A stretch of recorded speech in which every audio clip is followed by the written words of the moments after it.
Sexual इनऍक्टिव्हिटी वाढते का स्त्रियांमध्ये, किंवा Yes. रस नसणे किंवा इंटरेस्टच नाहीये ह्या सगळ्या अगदीच. गोष्टींमध्ये? आणि हा महत्वाचा प्रश्न आहे. खूप कमी लोक ओपनली बोलतात आणि याच्यामध्ये मग त्यांचं मॅरिड लाईफमध्ये सुद्धा खूप Actually. डिस्टर्बन्स दिसतो. हम्म. सो हे होतं हम्म. जेव्हा तुमचे इस्ट्रोजन लेवल्स कमी होत आहेत त्यावेळेला ही अर्ज असते, सेक्शुअल अर्ज असते स्त्रियांमध्ये, ती कमी व्हायला लागते. त्यामुळे बरेचदा जेव्हा मेनोपॉझल एज असते ना, स्किनसुद्धा आपली थोडीशी अर्ली एजिंगकडे जायला लागते ना, एजिंगचे सिम्पटम दिसायला लागतात.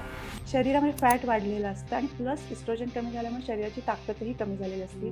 तो अर्ज कमी झालेला असतो, त्यामुळं या गोष्टी दिसतातच. प्लस वजायनल ड्रायनेस येणं, बरोबर. या गोष्टीसुद्धा असतात. त्यामुळे सेक्शुअल ॲक्टिव्हिटीमध्ये खूप जास्त परिणाम स्त्रियांमध्ये दिसतो.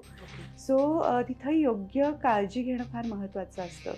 कारण बरेचदा इथं होतं काय की आधीच्या काळामध्ये ज्या वेळेला हे फॉलिकल रिलीज होतं त्या दरम्यान ती सेक्शुअल अर्ज असणं हे स्त्रीमध्ये असतंच. म्हणजे साधारण पिरियड्स आल्यानंतरचे जे काही पुढचे 12-15 दिवस असतात त्यावेळेला सगळ्यात छान पिरियड असतो स्त्रीसाठी. अगदी. हॉर्मोन्स खूप छान पद्धतीने ते डेव्हलप झालेले असतात. सो जेव्हा हे कमी व्हायला लागतं त्यावेळेला स्त्रीला एक तर शारीरिकदृष्ट्या सुद्धा थोडंसं ब्युटी आपली कमी होते की काय, फिटनेस आपला कमी होतोय की काय हे असतं. प्लस ही अर्ज कमी झालेली असते, त्यामुळं मानसिकता खूप जास्त डिस्टर्ब होते त्या स्त्रीची.